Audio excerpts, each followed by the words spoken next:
নমস্কাৰ। আজিৰ তাৰিখত যদি আপুনি সংবাদ মাধ্যম হওক বা সামাজিক মাধ্যমত চকু ৰাখিছে, তেনেহ'লে এটা খবৰে নিশ্চয় আপোনাৰ দৃষ্টি আকৰ্ষণ কৰিবলৈ সক্ষম হৈছে। সেয়া হ'ল যে ছাত্ৰৰ প্ৰতিবাদ। নীট যি স্কেম হৈছিলে বা নীটৰ কুৱেশ্যন পেপাৰ যি লিক হৈছিলে, তাৰ প্ৰতিবাদত ছাত্ৰ-ছাত্ৰীসকলে যি আন্দোলন বা বিক্ষোভ কাৰ্যসূচী অৱলম্বন কৰিছে, সেই কথা প্ৰায় আপোনালোকে নিউজত দেখিছে। তাৰ বিষয়ে মই আজি কিছু কথা আলোচনা কৰিবলৈ ওলাইছোঁ যে ছাত্ৰ প্ৰতিবাদ ঠিকেই আছে, কিন্তু তাত অৰাজকতাৰ সৃষ্টি কি কাৰণে হৈছে? অৰাজকতা মানে যাক ইংৰাজীত এনাৰ্কি বুলিও কোৱা হয়। সেইখিনি কথাকে মই অলপ আলোচনা কৰিম। মই নিজৰ কথাও কিছু কথা দাঙি ধৰিম।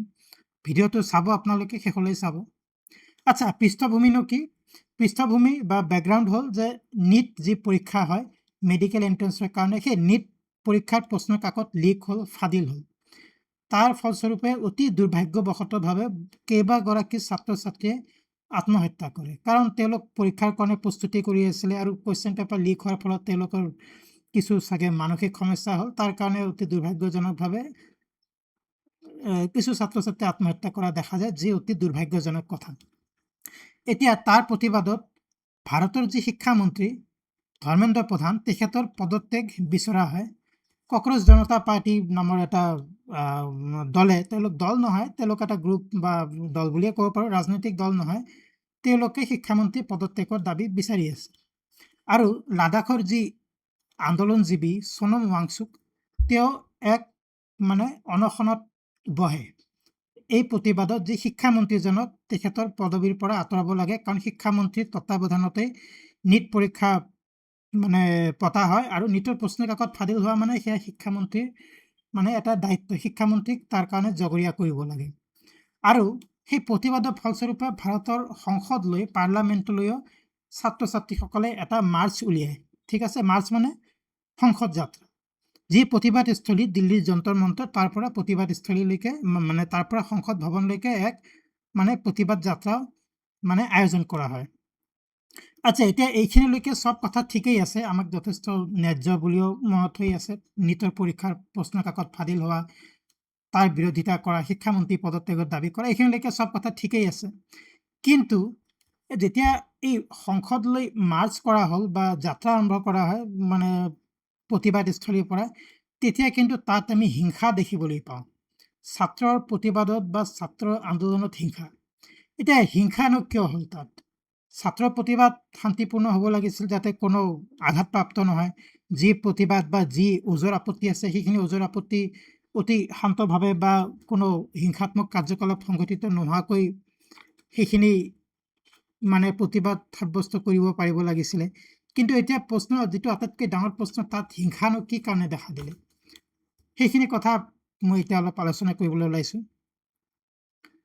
চাওক, এতিয়া যেতিয়া দিল্লী এখন ডাঙৰ চহৰ, ভাৰতৰ ৰাজধানী, তাত এনেধৰণৰ কোনো প্ৰতিবাদ আয়োজন কৰা হয়, সেই প্ৰতিবাদ হয়তো কোনো ভাল কাৰণতে আয়োজন কৰা হৈছে। ঠিক আছে, তেতিয়া বিভিন্ন সংগঠন, বিভিন্ন দল, ৰাজনৈতিক দলো হ'ব পাৰে, আমি দেখিছোঁ ৰাজনৈতিক দলো ইয়াত অংশগ্ৰহণ কৰিছে। বিভিন্ন দল, সংগঠন, ৰাজনৈতিক দল, NGO ইত্যাদিও অংশগ্ৰহণ কৰে। তেওঁলোকৰ কিন্তু আটাইৰে, সেই যিবিলাক দল, সংগঠন, ৰাজনৈতিক দল, তেওঁলোকৰ আটাইৰে নিজা নিজা কিবা উদ্দেশ্য আছে। ঠিক আছে, আৰু দুৰ্ভাগ্যজনকভাৱে কিছু অসামাজিক আৰু দেশদ্ৰোহী সংগঠন বা দেশদ্ৰোহী ব্যক্তিয়েও এনেধৰণৰ প্ৰতিবাদত অংশগ্ৰহণ কৰে, কাৰণ তেওঁলোকে ইয়াৰ পৰা নিজৰ যি লাভ উঠাব বিচাৰে। তেনেবোৰ সংগঠন, যিবিলাক অসামাজিক বা দেশদ্ৰোহী সংগঠন, তেওঁলোকৰ ছাত্ৰ ছাত্ৰী আন্দোলনৰ সৈতে একো তেওঁলোক ছাত্ৰ ছাত্ৰী আন্দোলনৰ সৈতে তেওঁলোকৰ কোনো সম্পৰ্ক নাই। ছাত্ৰ ছাত্ৰী যিটো জেনুইন আন্দোলন, যিটো প্ৰকৃত কথাত তেওঁলোকে বিৰোধিতা কৰিছে, সেই দেশদ্ৰোহীবিলাকে জাষ্ট তাত নিজৰ ৰুটি গৰম কৰিবলৈ আহিছে। ৰুটি গৰম কৰা ৰুটি চেকনা বুলি হিন্দীত যে কোৱা হয়, নিজৰ স্বাৰ্থ পূৰণৰ কাৰণে আহিছে। আৰু যাৰ ফলস্বৰূপে এই হিংসাত্মক কাৰ্যকলাপবিলাক দেখা গৈছে।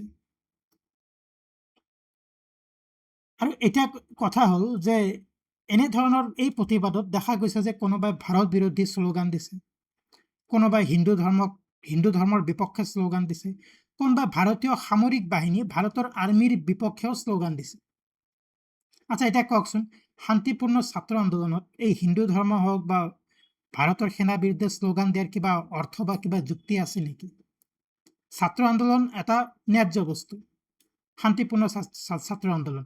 তাত এই হিন্দু ধৰ্মৰ বিৰুদ্ধে, তেনেহ'লে আমি নিশ্চয় বুজি পাব লাগিব যে অসামাজিক বা যিবিলাক দেশ বিৰোধী শক্তি আছে সেইবিলাকে নিজৰ স্বাৰ্থ পূৰণ কৰিবলৈ এই ছাত্ৰ আন্দোলনসমূহৰ ভিতৰত সোমাই গৈছে, বা ইংৰাজীত হাইজেক কৰা বুলি কোৱা হয়। ছাত্ৰ আন্দোলনক হাইজেক কৰা হৈছে এই অসামাজিক বা যিবিলাক দেশদ্ৰোহী সংগঠন আছে সেই সংগঠনবিলাকৰ দ্বাৰা।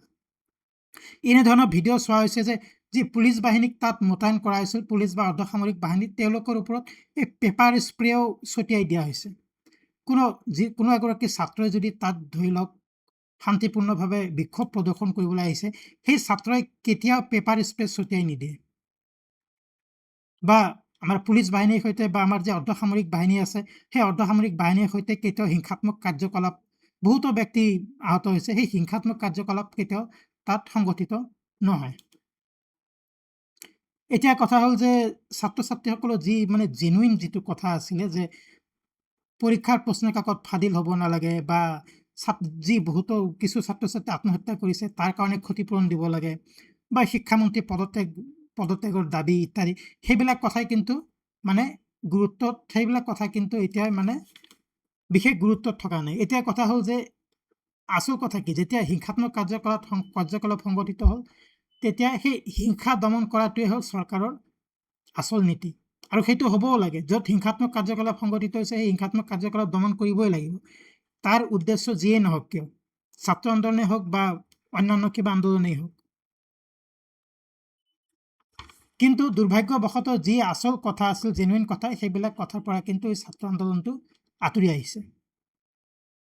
আৰু যিবিলাক ছাত্ৰ নেতা হওক বা যিবিলাক নেতাই এই আন্দোলনবিলাক কৰিছে, তেওঁলোকৰ বহুতেই পলায়ন কৰা, আন্দোলনস্থলীৰ পৰা পলায়ন কৰাও দেখা গৈছে। যি CJP বুলি ক'লোঁ, কক্ৰজ জনতা পাৰ্টিৰ যিবিলাক লিডাৰ আছিলে, তেওঁলোক যেতিয়া পুলিচে লাঠিচাৰ্জ কৰিছিলে, লাঠিচাৰ্জ কৰাৰ সময়ত বা পুলিচৰ সৈতে যেতিয়া বাকীসকলে সংঘাতত লিপ্ত হৈছিল, তাত তেওঁলোক উপস্থিত নাই।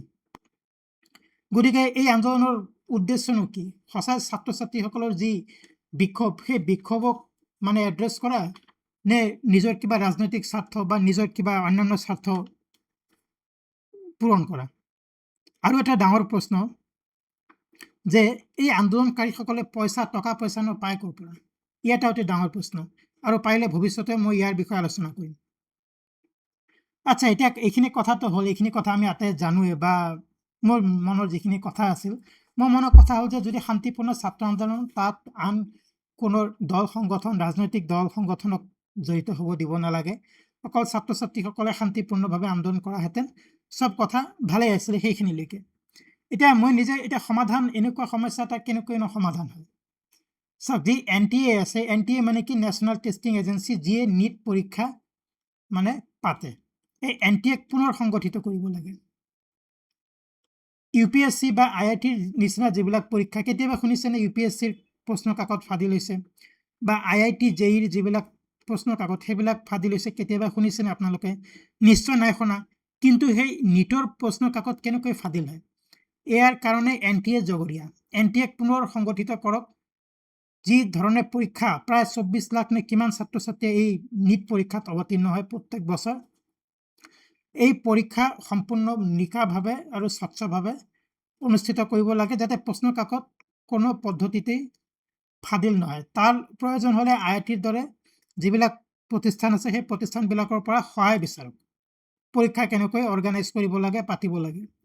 দোষীক কঠোৰ শাস্তি দিয়ক, উদাহৰণ ছেট কৰক, এক্সাম্পল ছেট কৰক। যিবিলাকে প্ৰশ্ন কাকত ফাদিল কৰিছে তেওঁলোকৰ নাম আজি এটাই প্ৰায় জানে, সংবাদ মাধ্যমত তেওঁলোকৰ নাম আছে, ভাৰতৰ বিভিন্ন প্ৰান্তৰ লোক তাত জড়িত হৈছে। তেওঁলোকক কঠোৰ শাস্তি দিয়ক, উদাহৰণ দিয়ক, যাতে ভৱিষ্যতে কোনো এনেধৰণৰ প্ৰশ্ন কাকত ফাদিল কৰিব নোৱাৰে বা ফাদিল কৰাৰ কথা ভাবিব নোৱাৰে। আৰু আটাইতকৈ ডাঙৰ কথা, দুৰ্নীতি দূৰ কৰক। চাওক, আজিও আমাৰ ভাৰতত যথেষ্ট পৰিমাণে দুৰ্নীতি বা কৰাপশ্যন আছে। NTAৰ যাৰ কথা ক'লোঁ, NTAৰ যিসকল বিষয়া, কিছু দুৰ্নীতিগ্ৰস্ত বিষয়াও থাকিব, যিয়ে টকা পইচাৰ বিনিময়ত এই প্ৰশ্ন কাকতসমূহ আন কোনো পক্ষলৈ ফাদিল কৰিছে। সেয়া সঁচা কথা। যদি ইনভেষ্টিগেশ্যন হয়, ইনভেষ্টিগেশ্যনত সেই কথা ওলাই আহিবই। গতিকে আমাৰ দেশত আটাইতকৈ যিটো কথা অতি গুৰুত্বপূৰ্ণ, সেয়া হ'ল দুৰ্নীতি দূৰ কৰা। দুৰ্নীতিৰ ওপৰত মই ভৱিষ্যতে পাৰিলে আৰু ভিডিঅ' বনাম, ডিটেইল ভিডিঅ' বনাম, বিশদ ভিডিঅ' বনাম। গতিকে এইকেইটা আচল সমাধান, এইকেইটা সমাধান যদি চৰকাৰে লাগু কৰিব পাৰে তেনেহ'লে ভৱিষ্যতে আৰু এনেধৰণৰ প্ৰশ্ন কাকত ফাদিল হোৱাৰ ঘটনা সংঘটিত নহয় আৰু আমাৰ ছাত্ৰ ছাত্ৰীসকলে ভৱিষ্যতক লৈ কোনো মানে হেমাহি কৰা নহ'ব।